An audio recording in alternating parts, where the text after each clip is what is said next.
Ako si založiť firmu? Poviem vám 4 dôležité kroky, z ktorých 4. je najdôležitejší. V prvom kroku je dôležité zvoliť vhodný názov firmy, tak, aby bol zaujímavý, krátky a výstižný. V druhom kroku je potrebné zvoliť si sídlo spoločnosti. Čo ak nemám nehnuteľnosť vhodnú pre sídlo spoločnosti? Nevadí, s tým vám radi pomôžeme. Sídla poskytujeme po celom Slovensku. Tretí krok je zvoliť si predmety podnikania. Tento krok je veľmi dôležitý. Veľa ľudí nevie, aké predmety si majú vybrať. Tento krok si podrobnejšie vysvetlíme v ďalšom videu. Štvrtý krok, ten najdôležitejší, je správne si vybrať firmu, ktorá vám spoločnosť založí.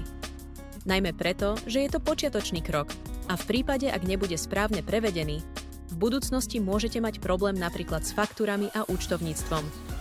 Je dôležité vybrať si firmu, ktorá má veľa skúseností, je erudovaná a preto nás neváhajte kontaktovať. Pre viac info klikajte na www.srojhnet.sk.